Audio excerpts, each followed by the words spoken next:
Assalamualaikum warahmatullahi wabarakatuh. Selamat datang kembali di tutorial PHP. Kali ini kita akan belajar penggunaan session untuk menyimpan data sementara dengan menggunakan studi kasus, yaitu membuat kalkulator. Aplikasi kalkulator yang akan kita buat bentuknya kurang lebih akan seperti ini. Di sini ada inputan angka 1, ada inputan angka 2, kemudian ada operator. Ketika kita menginputkan angkanya, kita pilih operatornya, hitung, dia akan melakukan perhitungan, hasil perhitungannya akan ditaruh di bagian bawah. Kemudian ketika kita klik lihat riwayat, maka kita akan melihat riwayat operasi perhitungan yang sudah pernah kita lakukan sebelumnya. Di sini juga riwayatnya bisa kita hapus dengan ngeklik tombol X ini ya. Oke, kita langsung mulai saja. Ya, jadi di sini kita sudah mempunyai VS Code dengan ini masih kosongan ya. Ada 3 file yang perlu kita buat, yaitu pertama adalah kalkulator.php, ini untuk form kalkulatornya. Kemudian satu file lagi yaitu riwayat atau history.php, ini untuk menampilkan riwayatnya. Kemudian saya menambahkan satu file lagi yaitu functions.php, ini untuk menginputkan fungsi-fungsi yang akan kita gunakan. Oke, kita mulai dari functions.php terlebih dahulu. Di functions.php kita akan membuat dua fungsi, yaitu fungsi hitung untuk melakukan perhitungan aritmatik dan fungsi add session history untuk menginputkan data riwayat pada session. Oke, langsung kita mulai saja. Jadi jangan lupa setiap awal selalu menggunakan PHP, kemudian karena kita menggunakan session, maka kita harus memanggil session start terlebih dahulu di awal codingan. Kemudian kita membuat fungsi untuk hitung, function hitung, parameternya ada 3. Selanjutnya untuk memastikan bahwa nilai 1 dan nilai 2 ini isinya adalah integer, kita melakukan konversi secara manual. Nilai 1 dan nilai 2 sama dengan nt nilai 2. Selanjutnya kita membuat kondisi jika operatornya adalah plus, maka kita return nilai 1 plus nilai 2. Kemudian jika operatornya adalah minus, maka return nilai 1 dikurangi nilai 2. Selanjutnya jika operatornya adalah kali di sini yang kita gunakan adalah x ya, x, return, tapi operasinya kita menggunakan nilai 1 dikali bintang nilai 2. Kemudian satu lagi yaitu jika operatornya adalah bagi, sama kita melakukan nilai 1 dibagi nilai 2. Oke, jadi ini fungsi yang akan kita panggil nanti untuk melakukan perhitungan. Jadi if-nya sudah kita masukkan di sini, termasuk proses untuk mengkonversi barangkali di inputan nilai 1 dan inputan nilai 2 nanti ada yang bukan integer, kita sudah konversi menjadi integer. Selanjutnya kita bikin fungsi selanjutnya yaitu untuk menyimpan session. Kita buat namanya functionnya adalah add session history, gitu ya. Parameternya ada sama nilai 1, nilai 2, operator, dan di sini saya tambahkan satu lagi yaitu hasil. Riwayat perhitungan ini kita simpan dalam sebuah variabel array. New calculation-nya itu kita simpan dalam array nilai 1, nilai 2, kemudian operator, dan hasil. Ini kita simpan jadi dalam sebuah array. Jadi yang pertama adalah array yang indeks ke-0 adalah nilai 1, indeks ke-1 adalah nilai 2, indeks ketiga adalah operator, indeks kedua adalah operator, dan indeks ketiga adalah hasil. Selanjutnya kita membuat kondisi jika sessionnya itu belum dibuat, maka kita membuat session history baru. Kalau sudah dibuat, nanti kita akan melakukan push pada data session yang lama. Kita mengecek dulu if is set session history. Nah, ini if is set session history itu artinya jika session history sudah dibuat, kalau kita belum dibuat maka kita tinggal tambahkan negasi di sini. Nah, artinya jika session history belum ada, maka kita membuat variabel baru yaitu session history. Kita menambahkan indeks baru pada super global variable session ya. Isinya adalah ya perhitungan ini tadi, new calculation. Nah, ini array kita masukkan ke dalam array karena nanti di sini setiap array dari kalkulasi ini akan menjadi array-array baru pada session history. Kemudian jika sudah ada, maka kita tidak perlu membuat baru, kita tinggal melakukan array push untuk memasukkan pada session history. Yang dimasukkan apa? Yang dimasukkan adalah new calculation. Ya, selanjutnya ya ini best practice saja, kita selalu memberikan return pada function yang kita buat. Di sini return yang kita berikan adalah jumlah dari history ada berapa ya. Jumlahnya ada berapa. Ya ini mungkin tidak kepake, tapi ini best practice-nya bisa dibuat seperti ini. Barangkali nanti kita mau mengecek jumlahnya ada berapa, nggak perlu mengecek satu-satu, begitu add session kita sudah tahu saat ini ada berapa jumlahnya. Oke, sebenarnya membuat fungsi seperti ini saja sudah cukup, nanti sudah bisa dipanggil di kalkulator TPHP. Tapi di sini alangkah baiknya kalau kita membuat fungsi dan kita ragu bagaimana apakah nanti orang yang akan menggunakan fungsi ini itu paham atau tidak, kita bisa menambahkan dokumentasi di sini. Ya, kita bisa menambahkan dokumentasi, misalkan di hitung ini, itu kita tuliskan melakukan perhitungan aritmatik sederhana. Ya, parameternya apa?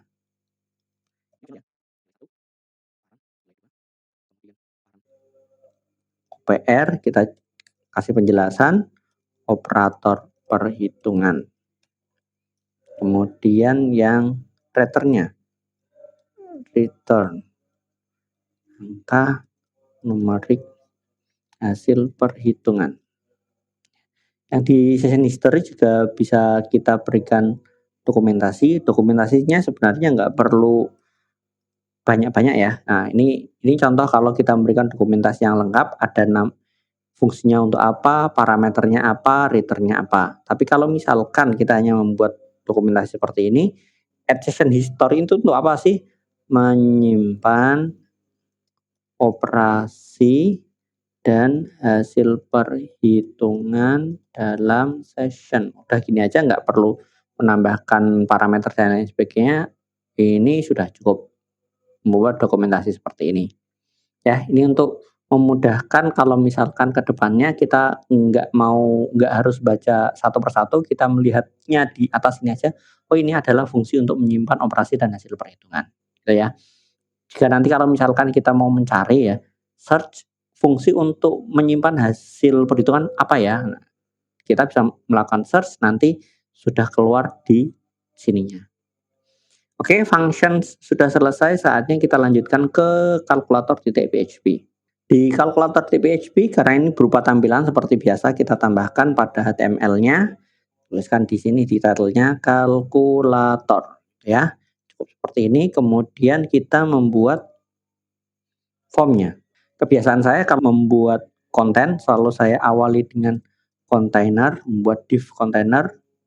Ya, barangkali nanti kita mau memasukkan style di sini itu lebih mudah. Tapi kalau misalkan nggak mau seperti ini ya nggak apa-apa, boleh-boleh juga. Kemudian H2 ini kalkulator keren sekali. Kemudian kita bisa menambahkan juga href-nya di sini, nanti yang akan masuk ke history di TPHP isinya adalah lihat riwayat aku. Nah, ini yang kayak karakter lebih kecil 2 itu ya, tapi lebih kecil. Oke, sudah kita membuat formnya, jangan lupa formnya adalah form post, actionnya tetap di sini. Di formnya ini kita buat tabel ada TR dan TH kali 3, isinya adalah angka 1, operator, dan angka 2. Kemudian di bawahnya lagi, kita memberikan sama ya, TR, TD kali dengan TD sebanyak 3. Ini kita masukkan inputannya, input type-nya teks, input type teks, ya, name-nya adalah angka 1. Kemudian yang ini operator itu kita menggunakan select, name-nya adalah operator, ID-nya kosongan, kita masukkan option-nya 4 kali ya, 4 kali. Pertama adalah plus, kedua adalah minus, ketiga adalah kali, dan keempat adalah bagi. Oke, yang terakhir adalah inputan ke bentuknya type text dan name-nya adalah angka 2. Selanjutnya TR sekarang TD-nya cuma 1 aja, tapi TD-nya kita kasih call span sama dengan 3. Di sini kita memberikan tombol ya. Input type-nya adalah submit. Value hitung. Dan satu lagi di bawah TR TD ini satu juga sama, kita call span-nya 3. Kurang. Span-nya 3 di sini nanti untuk hasilnya, if ID hasil ya. Yang hasilnya ada di sini. Ya, tampilannya kurang lebih seperti ini. Kita lihat dulu. Kita buka di browser, hasilnya ya, oke, sudah keluar ya, kalkulator keren sekali. Lihat riwayat, angka tampilannya sudah benar meskipun jelek ya, karena kita belum menambahkan stylingnya. Sekarang kita menambahkan logikanya. Logikanya tadi kita sudah ada di functions, jadi di sini kita tinggal include functions.php. Boleh menggunakan include, boleh menggunakan require. Kita lakukan perhitungan hanya jika dari formnya mengirimkan post ya. Jadi kita mengecek if server sama dengan post ya. Jadi jika terdapat submit aja, kalau nggak ada submit ya nggak kita eksekusi ya. Angka 1 kita masukkan variabel, kita ngambil dari postnya angka 1, ya ini best practice saja ya. 2 best practice kita masukkan ke dalam variabel baru. Operator kalau nggak pengen dimasukkan ke variabel baru juga nggak masalah sih. Operator.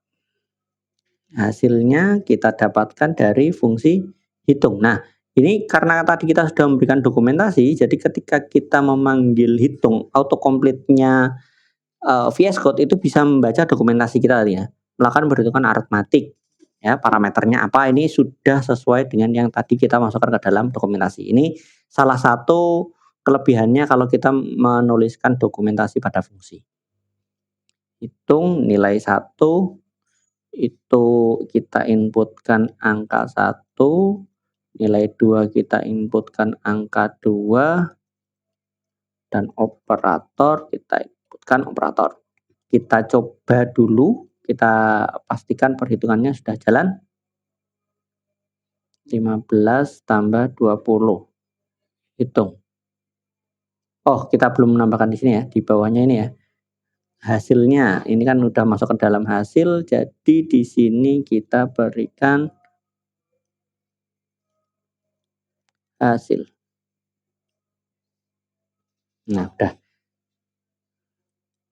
Ya, hanya saja kalau kita pertama kali buka, sebelum ada post, kan ini deklarasi variabel hasilnya kan di dalam if-nya post ya. Jadi biar tidak error itu bisa kita tambahkan di sini, nggak keluar warning-nya tadi, kita tambahkan di sini, hasilnya itu kita kasihkan 0 dulu.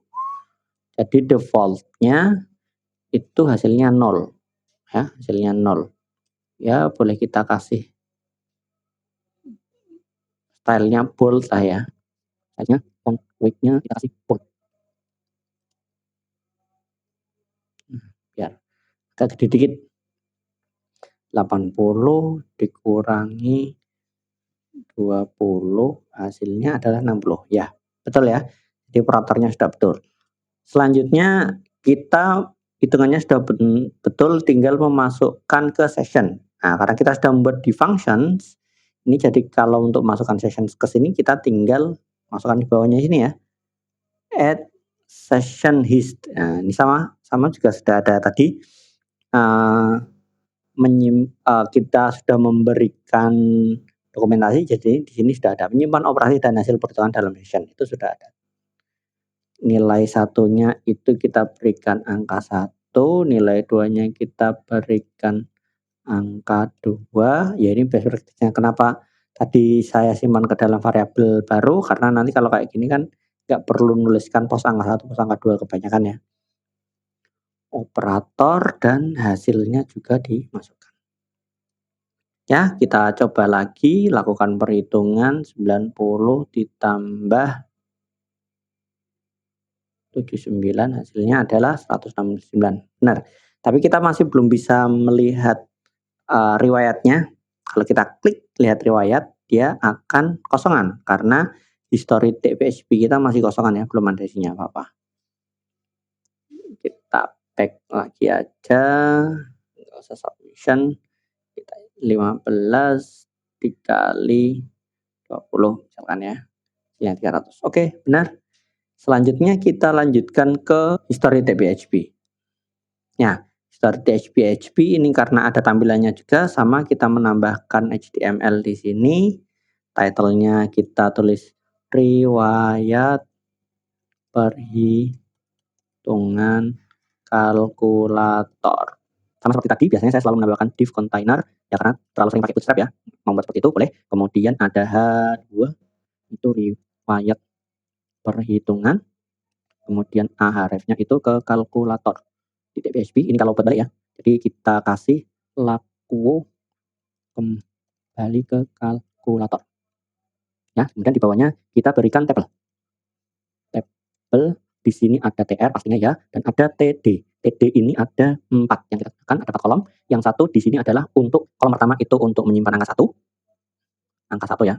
Angka 1, kemudian di sini angka yang operator dulu, sorry. Operator, kemudian angka yang kedua, kemudian yang terakhir adalah hasilnya nanti munculnya di sini ya. Nah, modelnya kita tambahkan sekalian di sini ahref itu kita nanti kasih X itu yang modelnya. Sudah, sekarang kita tinggal kita tambahkan logikanya dari PHP-nya. Sebelum kita bisa menggunakan session, baris awal itu harus kita berikan session start. Harus, kalau enggak nanti super global variable session akan dianggap variabel biasa, bukan variabel yang menyimpan session. Jadi begitu kita memanggil session start, maka session yang tersimpan langsung bisa kita lakukan for each. Kita lakukan for each di sini ya. For each. For each dari apa? Dari session history. Session history sebagai kita akan mengambil indeksnya dan juga datanya. Bawahnya kita berikan n for each dulu biar nggak lupa. N for each. Ya, biar nggak lupa ya. Oke, berarti di sini kita gantikan yang angka 1. Angka 1 kita lihat lagi di sini ya. Angka 1 itu kita simpan di indeks ke 0, nilai 1 ya, nilai 1 di indeks ke 0, nilai kedua indeks ke 1, operator indeks ketiga, jadi nanti perlu dibalik ini ya, antara nilai 2 dan operatornya, dan hasilnya adalah di indeks ke-3. Jadi di sini kita berikan data indeks ke 0. Ini bakal sama, jadi saya langsung copy paste saja. Copy paste dulu aja ya. Nilai ke-1 ada di indeks ke-0, operator itu ada di indeks ke-2 berarti ya. Nilai 2 di indeks ke-1 dan hasilnya ada di indeks ke-3. Kita lihat dulu hasilnya. Lihat riwayat. Ya, sudah ada ya. Sudah ada, ini tadi sempat beberapa kali ya. Nah, biar lebih jelas tabelnya kita kasihkan border sama dengan 1, kita kasihkan sekarang dulu ya, width IDTH sama dengan 500. Ini ketika diklik masih balik ke sini, masih belum kemana-mana. Jadi ini kan disimpan dalam indeks ya, dalam indeks session ya, session history. Jadi kalau kita mau menghapus tiap recordnya, ini kita bisa menghapus dengan berdasarkan indeks, yang ada di sini. Ya, kita bisa menggunakan ini. Jadi di linknya ini kita arahkan ke file yang sama, yaitu history.php, tapi di sini kita tambahkan query parameter del berdasarkan indeksnya. Kita masukkan IDX. Nah, jadi yang akan X ini nanti akan menuju ke history PHP dengan menambahkan query parameter del isinya adalah index. Ya, kita lihat dulu. Ya, hasilnya itu ya, di bawah ada history PHP del 4, del 8, del 11, del 13 dan seterusnya. Oke, selanjutnya di session start. Nah, di atas ini tinggal kita berikan kondisi. If is set get del. Nah, jika ada query parameter del di sini, ini kan nggak ada. Kalau nggak ada kan dia nggak perlu ngapa-ngapain, cukup langsung tampilkan aja. Kalau ada, maka kita hapus indeks tersebut dari session menggunakan unset untuk menghapus dari variabel underscore session history underscore get del. Nah, kita menghapus session history ke indeks yang sesuai dengan dikirimkan yang di del ya. Jadi kita refresh dulu. Kalau kita klik misalkan ini kita klik yang 15 bagi 20 0,75, klik ya di sini del 8 dan dia akan menghapus indeks ke 8 dan seterusnya. Ini tinggal 1 2 3 4. Kita kembali ke kalkulator, kita lakukan perhitungan baru, misalkan hitung hasilnya seperti ini, kita lihat riwayat, di riwayatnya udah muncul juga. Saat ini tampilannya seperti ini. Kalau kita mau lebih cantik, kita bisa menambahkan, ya paling mudah sih menggunakan bootstrap ya. Menggunakan bootstrap. Kalau mau menggunakan yang lain, foundation boleh juga, atau kalau mau menggunakan Tailwind, ya itu juga boleh juga. Yang paling mudah menggunakan bootstrap, kita tambahkan bootstrapnya di sini, ya. Terus kemudian kontainer ini udah, kalau table itu di bootstrap ini kita bisa menambahkan kelasnya itu table dan table border. Kemudian tombolnya ini bisa kita kasih kelas btn, btn primary, btn sm. Nah, di riwayatnya sudah ada. Ini harusnya warnanya merah ya. Harusnya warnanya merah. Ini tinggal kita kasih aja kelas btn, btn danger, btn sm. Tabelnya biar nggak terlalu panjang, kita di kelas kontainer aja ya. Ini kita kasih style width-nya itu kita buat 500 px. Seperti itu. Ya, sudah hampir mirip seperti yang tadi ya, contohnya tadi ya. Kurang lebih seperti ini. Yang kalkulator kita mau ngasihkan style juga, sama ditambahkan di sini dulu, kita tambahkan style sheet-nya. Kemudian kontainer ini udah, ini btn sama bisa kita tambahkan kelas btn, btn primary, btn sm biar nggak terlalu besar buttonnya. Kemudian kalau yang di sini form control kalau nggak salah, namanya form control. Kita coba, oh iya benar, form control.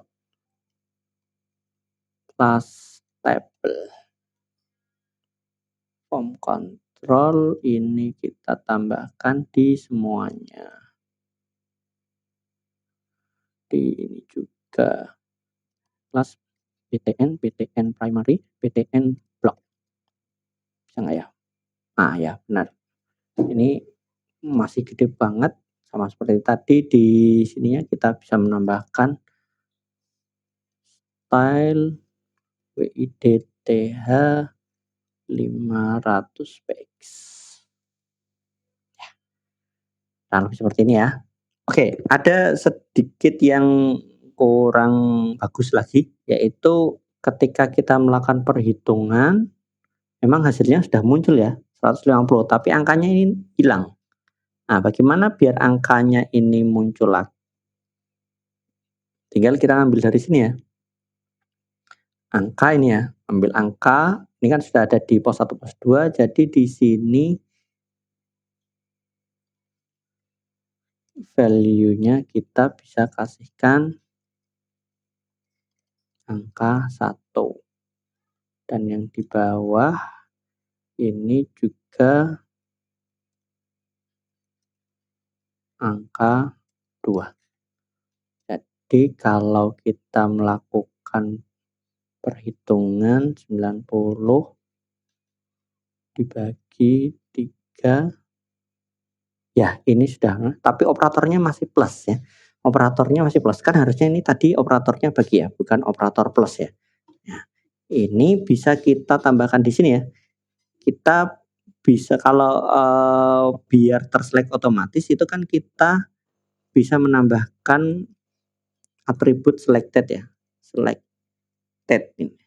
Nah, tapi selected ini hanya khusus untuk yang operator sebelumnya. Operator sebelumnya itu bisa kita ngambil dari sini ya, operator ini ya. Nah, caranya gimana? Kita bisa menggunakan istilahnya adalah operator ternary. Ternary itu membuat if else tapi yang sederhana. Nah, oke, bentuknya ternary operator adalah seperti ini. Kita memberikan kondisi dulu. Kondisinya apa? Jika operator sama dengan plus, maka kita berikan selected di sini. Selected. Jika tidak, maka kita berikan kosongan. Kita nggak berikan apa-apa. Ya, kita kopikan ini ke bawah juga. Operatornya kita ganti minus. Yang ini operatornya kita ganti X. Yang ini operatornya kita ganti bagi. Oke, misalkan ini kita lakukan perhitungan lagi, 90 dibagi aja, dibagi 3. Klik hitung, nah hasilnya dia benar bagi, tidak plus lagi ya. Ya, ini sudah benar. Ya, itu gunanya operator ternary. Oke, ada satu yang terlewat di sini. Ya, ini tadi kita nyobanya kan menggunakan pos ya. Kalau kita lakukan pos ini sih aman. Tapi kalau misalkan kita membuka dari awal, misalkan kita habis dari riwayat terus kembali ke kalkulator, nah ini keluar warningnya. Kenapa? Warningnya adalah undefined variable angka. Ya, ini karena definisi variabel angka 1 itu ada di dalam if. Nah, biar tidak terjadi error atau warning seperti itu, makanya di atas ini kita perlu mendefinisikan nilai default dari angka 1. Misalkan kita sama seperti hasil ya, kita definisikan jadi 0. Begitu juga angka 2 kita definisikan jadi 0. Yang operator juga pastinya operator kita defaultnya adalah plus. Nah, ini kalau nah ini sudah tidak error lagi. Ya, balik ke sini dia sudah tidak error. Ya, hanya menambahkan ini saja untuk default value-nya biar di sini tidak error. Oke, cukup sekian yang sudah kita pelajari dari sini, ya berarti yang kita sudah melakukan banyak hal di sini ya. Pertama, kita membuat fungsi dan fungsinya sudah bisa kita berikan dokumentasi. Kemudian kita menggunakan session start untuk menyimpan data sementara pada session dengan menggunakan variable session. Kemudian di kalkulator ini kita menggunakan sessionnya dan di history kita memanggil hasil sessionnya dengan menggunakan for each. Oke, cukup tutorial kita kali ini tentang penggunaan session untuk menyimpan data sementara. Kalau ada pertanyaan silahkan ditanyakan di kolom komentar. Sekian dari saya. Assalamualaikum warahmatullahi wabarakatuh.